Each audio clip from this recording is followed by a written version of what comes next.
జిల్లా సూర్యాపేట సార్.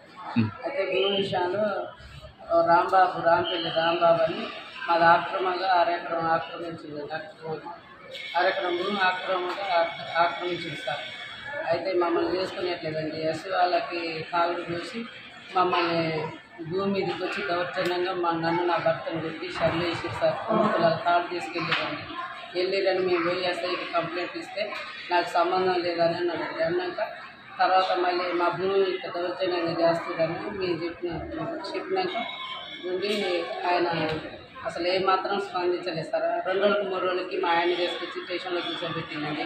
తర్వాత నేను సిఐ కానీ డిఎస్పీకి ఫోన్ చేశాను సార్. మా ఆయన్ని భూమి పంచాయతీ పెట్టా ఎస్ఐ గారు మమ్మల్ని టార్చర్ పెట్టింది మానసిక అని చెప్పినాక అప్పుడు డిఎస్పీ సిఐ గారు వాళ్ళు చట్ట ప్రకారంగా చూసుకొని 2 వదిలేమంటే వదిలేసిండండి. మళ్ళీ నిన్న రాంబాబుని మా ఇద్దరు ఆడబిడ్డల్ని ఆ ఇంటి మీద తోలి ప్లాన్ ప్రకారం మమ్మల్ని 3 రోజుల నుంచి నీ పిల్లలు చదవరు నీకు చదవరు మాకు ఎస్ఐ అండగా ఉండు నువ్వేం చేయలేవే లంచ్ రా ఎట్టొస్తావు నువ్వు ఎట్ట సంవత్సరం చేస్తావని మా మీదకి దాడికి దిగిరండి.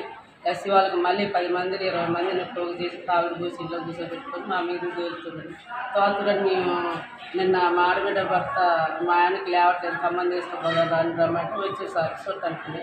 తీసుకుపోవడానికి వస్తే ఆయన బజార్ నుంచి పోతుంటే ఆయన అటాక్ చేసి గల్లాబెట్టి కొట్టిస్తారు.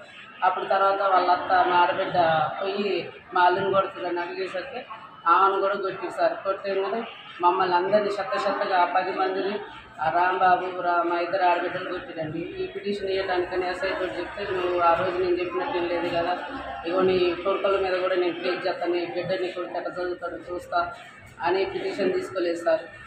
దాంతో ఇక మా ఆయన మానసికంగా అసలు ఏరింటికి తట్టుకోలేక నేను మందు దాగి వస్తా నాకు రక్షణ లేదు పోలీస్ స్టేషన్ నుంచి భూమి మీదకి పోతే నాకు జాయింట్ వేసింది ఎస్సీ వాళ్ళతో నన్ను కొట్టిస్తుందని పురుగుల మందు దాగి సీరియస్గా ఉంది సార్.